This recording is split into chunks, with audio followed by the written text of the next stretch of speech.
Good morning, City Kids. I am so glad to have you with me here this morning. We've got some fun things planned, some good stories, and also some of the contributions that you sent me, jokes and pictures that we'll share with you later.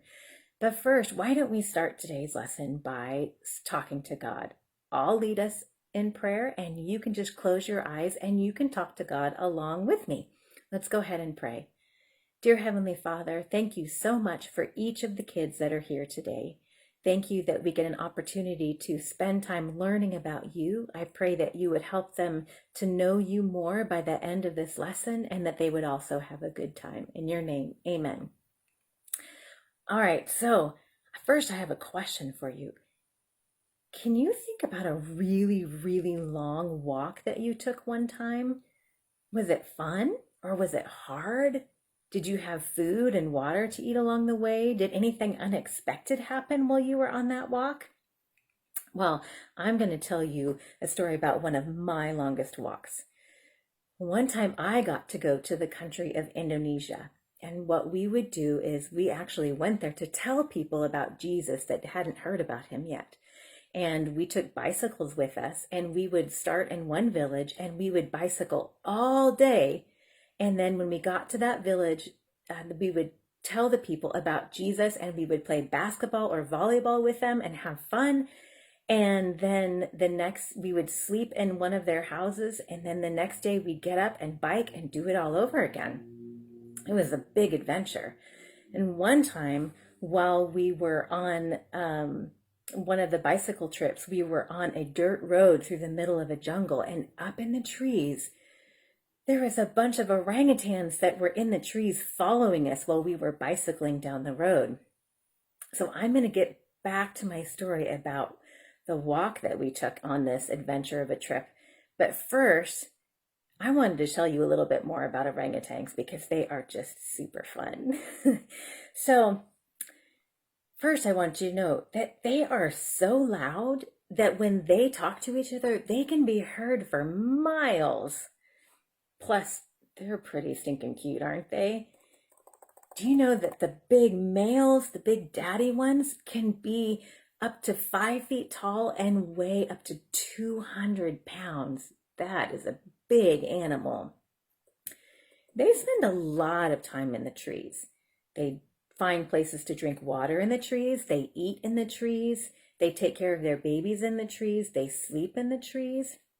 In fact, do you know that they build a nest every night, a brand new one to sleep in, that keeps them all comfy and cozy and keeps them from falling out of the trees when they're sleeping?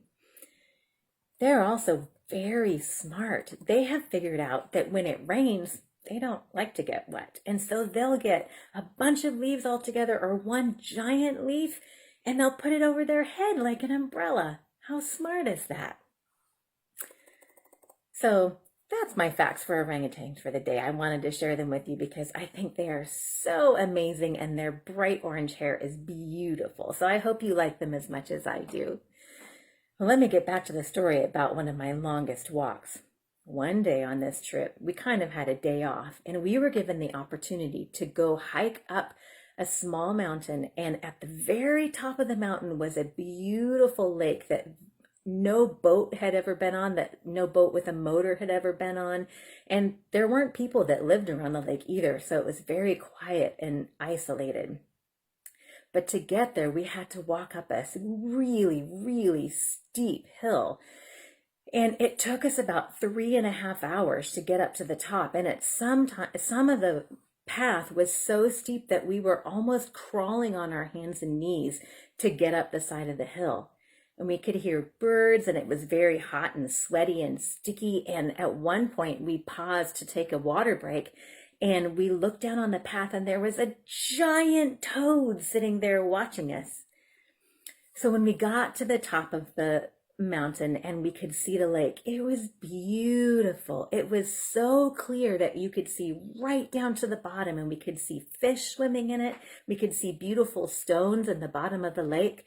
And we sat there and breathed the fresh air and looked at the beautiful lake, and some people jumped in and swam.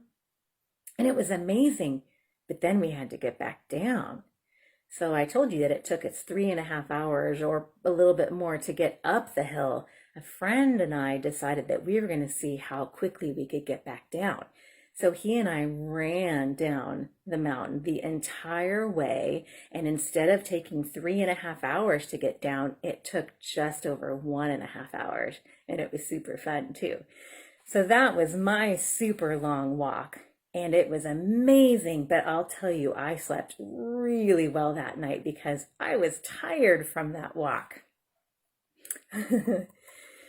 So let's do a quick review about what we learned last week.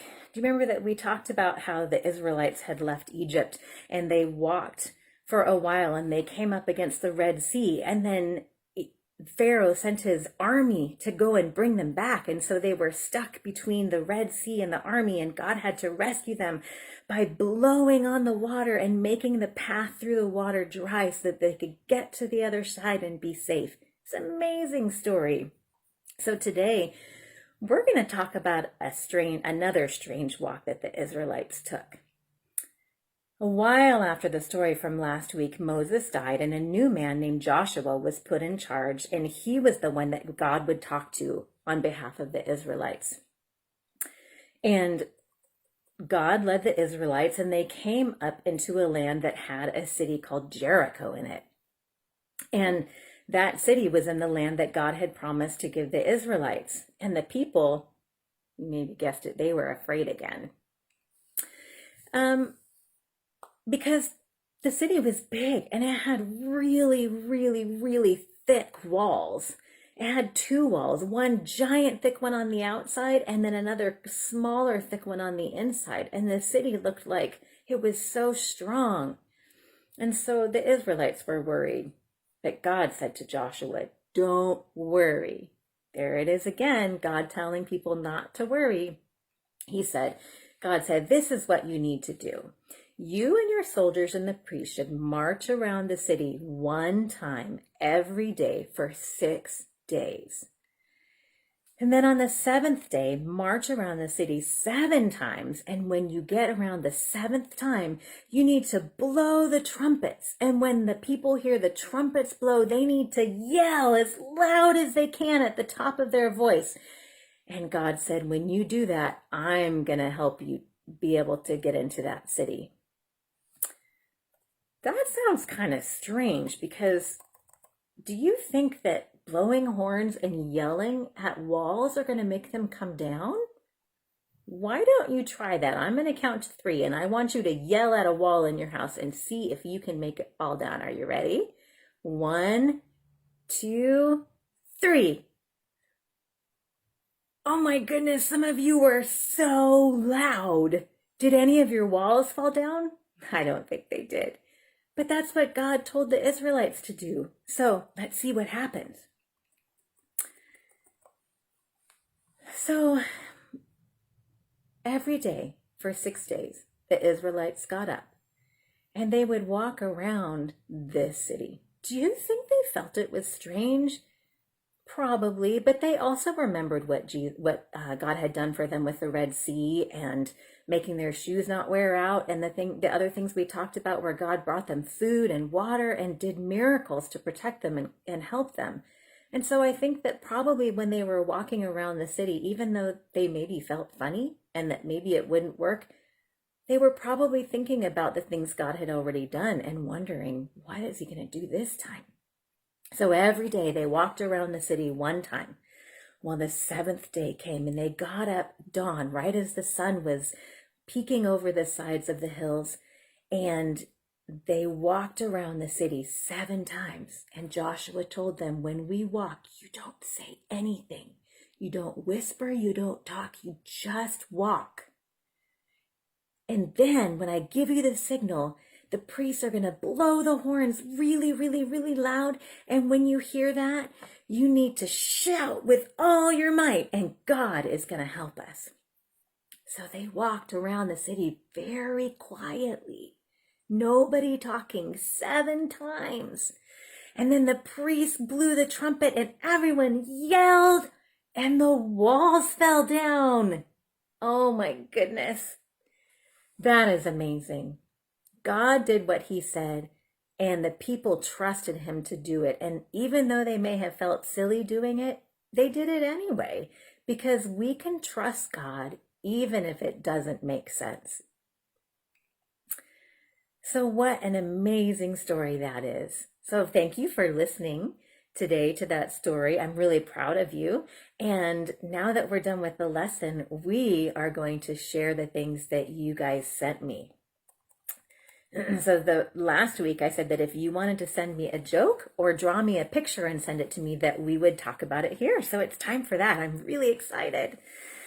So first of all, I have a joke from Lydia. She and her sister Evelyn sent us jokes all the way from Spain. That's amazing. So Lydia's joke is, what do you get when you mix a greyhound and a poodle? A gray poodle doodle. All right. And Chloe sent me a joke as well. Her joke is, what's black and white and red all over? It's a newspaper. It's not the color red. We read the newspaper. I like that joke. Here is a picture from Alexander. Isn't it amazing? It looks like our church logo, but he added beautiful colors to it. It is so well done. I love this picture. But next we have a joke from Roman. Knock, knock. Who's there? Boo. Boo-hoo. Please don't cry. It's only me. All right, next we have a picture from Hannah.